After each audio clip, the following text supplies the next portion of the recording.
ওবায়দুল কাদের, যিনি বেশ কৌশলে নিজের ভাষ্যমতে বেশ কৌশলে বাংলাদেশে গত বছরের সরকার পতনের পরেও 3 মাসের বেশি সময় অবস্থান করে তারপরে ভারতে পালিয়ে যেতে সমর্থ হয়েছিলেন, সেই ওবায়দুল কাদেরের অবস্থা সংকটাপন্ন।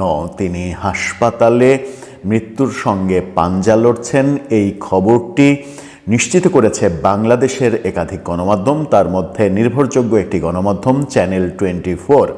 চ্যানেল 24-এর কলকাতা প্রতিনিধি শুভজিৎ পুত্তুণ্ড তিনি এই খবর নিশ্চিত করেছেন চ্যানেল 24-কে।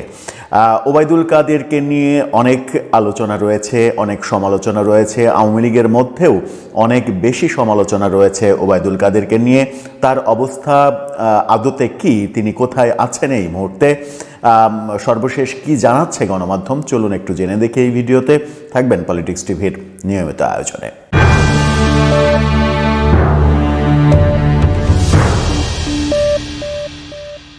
দর্শক, বলছিলাম আওয়ামী লীগের সাধারণ সম্পাদক, যিনি বাংলাদেশ থেকে 3 মাস সরকার পতনের পরেও 3 মাস অবস্থান করার পরে ভারতে পালিয়ে যেতে সমর্থ হয়েছেন বলে তিনি নিজে অনেক দিন অপ্রকাশ্যে থাকার পরে প্রকাশ্যে এসে প্রথমবারের মতো ভিডিও বার্তায় মানে অডিও বার্তায় সেই কথা বলেছিলেন। এরপরে আমরা দেখেছি একাধিক গণমাধ্যমে, বিশেষ করে অনলাইন গণমাধ্যমে কথা বলেছেন, ভারতীয় বিভিন্ন গণমাধ্যমে কথা বলেছেন, এবং তার পরবর্তীতে নানা ধরনের কথা বলে আবার নতুন করে বিতর্কের জন্মও দিয়েছেন। বাংলাদেশে কিভাবে ছিলেন, কিভাবে সরকার পতনের দিন সারভাইভ করেছিলেন, বাথরুমের মধ্যে 5 ঘন্টা পালিয়েছিলেন, তারপরে আন্দোলনরত শিক্ষার্থীরাই তাকে ধরে ফেলে এবং তাকে উদ্ধার করে সেফ জোনে নিয়ে যায়। এই গল্প যখন বলেছিলেন তখন আওয়ামী লীগের অনেকেই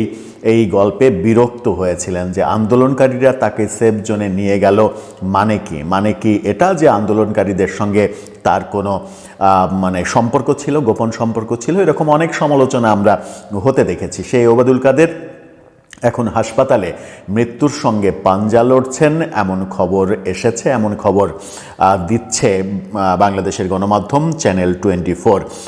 আমরা এই ভিডিও যখন করছি তখন ভারতীয় তেমন কোনো গণমাধ্যমে এই খবর আসতে দেখিনি, গুরুত্ব সহকারে আসতে দেখিনি। হয়তো গুরুত্বহীন কোনো একটা জায়গায় এখনও তারা প্রকাশ করেছে, তবে গুরুত্বপূর্ণ এই জায়গায় আসতে দেখিনি। তবে বাংলাদেশের একাধিক গণমাধ্যম অনলাইন ভার্সনে এই খবরটাকে লিড নিউজ করেছে। চ্যানেল 24-এর শিরোনামটা দেখে নিন, সেখানে বলা হচ্ছে ওবায়দুল কাদেরের অবস্থা সংকটাপন্ন। জুলাই গণঅভ্যুত্থানের পর ভারতে পালিয়ে যাওয়া ওবায়দুল কাদেরের শারীরিক অবস্থা সংকটাপন্ন। কার্যক্রম নিষিদ্ধ আওয়ামী লীগের এই সাধারণ সম্পাদককে কলকাতার অ্যাপোলো হাসপাতালে ভেন্টিলেশনে রাখা হয়েছে। ভেন্টিলেশন মানে লাইফ সাপোর্টের আগের স্টেপ, তিনি আইসিইউতে আছেন, তাকে ভেন্টিলেশনে রাখা হয়েছে, অর্থাৎ কৃত্রিম শ্বাস প্রশ্বাসের পর্যায়েই তাকে রাখা হয়েছে। বার্ধক্যজনিত একাধিক অসুস্থতার কারণে বেশ কিছুদিন যাবৎ শয্যাশায়ী ছিলেন ওবায়দুল কাদের। কলকাতার নিউ টাউনের বাড়িতেই চলছিল অক্সিজেন। বিশ্বস্ত সূত্রে জানা গেছে গত শুক্রবার আচমকাই তার শারীরিক অবস্থার অবনতি হয়। প্রায় সংজ্ঞাহীন অবস্থায় তাকে কলকাতার বাইপাসের কাছে অ্যাপোলো হাসপাতালে নিয়ে যাওয়া হয়। হাসপাতালে ভর্তির পরেই তাকে দেয়া হয় ভেন্টিলেশন। হাসপাতাল সূত্রের খবর, চিকিৎসায় সাড়া দিচ্ছেন তিনি, তবে অবস্থা বেশ সংকটাপন্ন।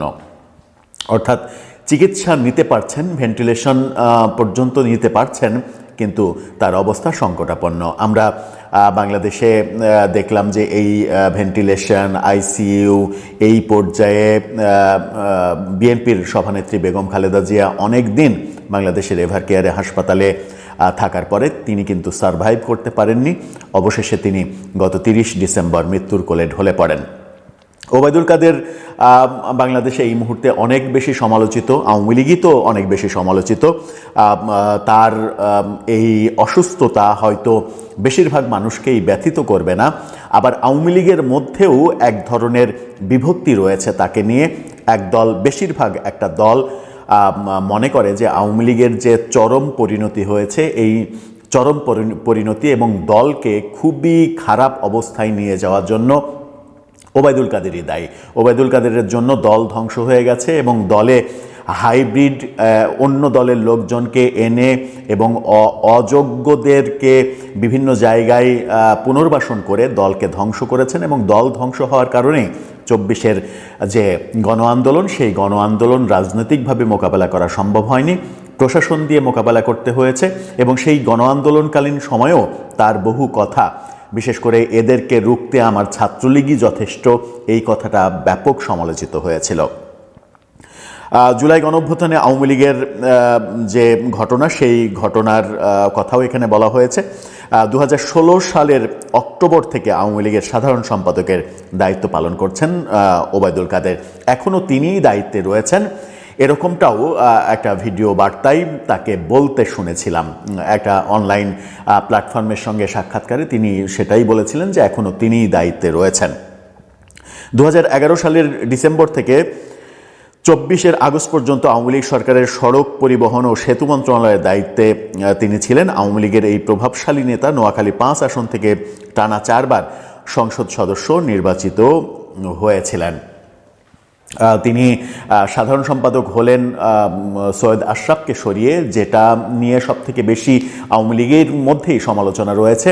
যখন সৈয়দ আশরাফকে দলে খুব বেশি প্রয়োজন ছিল, সেই সময় সৈয়দ আশরাফকে সাধারণ সম্পাদক হিসেবে না রেখে ওবায়দুল কাদেরকে সাধারণ সম্পাদক করাই আওয়ামী লীগের একটা বড় ভুল সিদ্ধান্ত ছিল, এরকম কথাও অনেকে বলে থাকেন। তারপরেও এখন যেহেতু তার একেবারে খারাপ সময়, ভেন্টিলেশনে রয়েছেন, এই খারাপ সময়ে তিনি সারভাইভ করতে পারবেন কিনা সেটা যেমন একটা প্রশ্ন, তেমনি বাংলাদেশ সরকার যখন চেষ্টা করছে আওয়ামী লীগের পালিয়ে যাওয়া নেতাকর্মীদের দেশে ফিরিয়ে আনা, বিশেষ করে ভারতে থাকা নেতাদের অন্তত ফিরিয়ে এনে বাংলাদেশে বিচারের মুখোমুখি করার যখন চেষ্টা করছে, তখন ওবায়দুল কাদেরের এই হাসপাতালে ভেন্টিলেশনে থাকা এটা একটা বড় খবর। এই খবর অনেকগুলো যদি কিন্তুর ওপরে নির্ভর করছে। যদি ওবায়দুল কাদের সারভাইভ করতে না পারেন, যদি তার অনাকাঙ্ক্ষিত কিছু ঘটে যায়, তাহলে সেই পরিস্থিতিতেও তাকে বাংলাদেশে ফিরিয়ে আনা যাবে কিনা, সেই মুহূর্তে মানে প্রাণহীন ওবায়দুল কাদেরকে বাংলাদেশ সরকার আদৌ দেশে ফিরতে দেবে কিনা, তিনি দেশের মাটি পাবেন কিনা, এই প্রশ্নটা কিন্তু খুবই গুরুত্বপূর্ণ হয়ে সামনে আসবে সামনের দিনগুলোতে। দর্শক, আপনার কি মনে হয় শেষ পর্যন্ত ওবায়দুল কাদেরের এই অবস্থা এবং এর অবস্থার যদি আরও ওবায়দুল কাদের, যিনি নানাভাবে আলোচিত, নানাভাবে সমালোচিত, সেই ওবায়দুল কাদের কলকাতার অ্যাপোলো হাসপাতালে চিকিৎসাধীন এবং খুবই সংকটজনক তার অবস্থা, ভেন্টিলেশনে রাখা হয়েছে তাকে। কিন্তু গত রাতে, গভীর রাতে এই খবরের আপগ্রেড থেকে জানা যাচ্ছে নতুন একটা ঘটনা ঘটেছে, যে ঘটনা বিভিন্ন গণমাধ্যমে বিভিন্নভাবে প্রকাশিত হচ্ছে, বিভিন্নজন বিভিন্ন রকমের দাবি করছে। ওবায়দুল কাদেরকে বাসায় নেওয়া হয়েছে এই তথ্য জানানো হচ্ছে, কিন্তু তার অবস্থার অবনতি হয়েছে। তার অবস্থার উন্নতির জন্য তাকে বাসায় নেওয়া হয়নি, তার অবস্থার অবনতি হয়েছে। পরিবারের সিদ্ধান্তে তাকে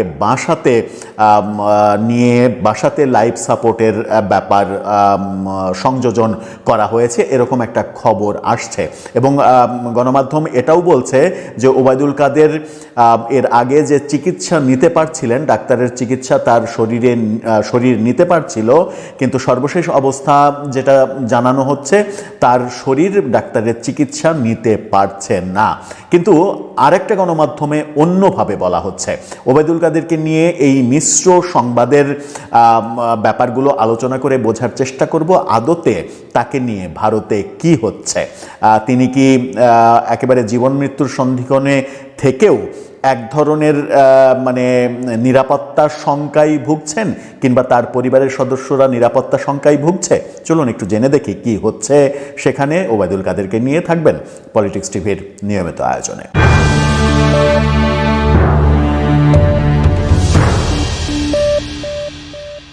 দর্শক, বলছিলাম ক্ষমতাচ্যুত আওয়ামী লীগের সাধারণ সম্পাদক ওবায়দুল কাদেরের সর্বশেষ অবস্থান নিয়ে চ্যানেল 24 যে কথা বলেছিল, অ্যাপোলো হাসপাতালে ভেন্টিলেটরে তাকে রাখা হয়েছে। সর্বশেষ গত রাতে একটা আপগ্রেড নিউজ তারা দিচ্ছে, তাদের শিরোনামটা দেখে নিন।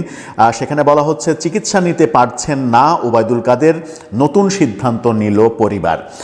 সেই সিদ্ধান্তে বলা হচ্ছে, কলকাতার অ্যাপোলো হাসপাতালের ভেন্টিলেশনে নেয়া ওবায়দুল কাদের নতুন করে কোনো ধরনের চিকিৎসা নিতে পারছেন না। হাসপাতাল সূত্রে জানানো হয়েছে, এই সংকটাপন্ন অবস্থায় পরিবারের সিদ্ধান্ত, তাকে কলকাতার বাড়িতে ফিরিয়ে নেয়ার সিদ্ধান্ত নিয়েছে পরিবার। বাড়িতেই চিকিৎসক ও লাইফ সাপোর্ট সহ মেডিকেল ফ্যাসিলিটির মাধ্যমে তাকে রাখা হবে, অর্থাৎ তাকে লাইফ সাপোর্টে রাখা হবে, সেটা বাড়িতেই রাখা হবে, হাসপাতালে না।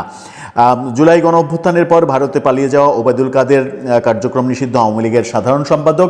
এই ওবায়দুল কাদেরকে নিয়ে নতুন যে তথ্য আসছে, তাকে বাসায় রেখে লাইফ সাপোর্টের ব্যবস্থা করা হবে, সেই কথা যখন চ্যানেল 24 বলছে, তখন আরেকটি গণমাধ্যম, বাংলাদেশেরই গণমাধ্যম নিউজ 24, চ্যানেল 24-এর কলকাতা প্রতিনিধি ওই খবরটা নিশ্চিত করছিল। এদিকে নিউজ 24 ভিন্ন তথ্য দিচ্ছে।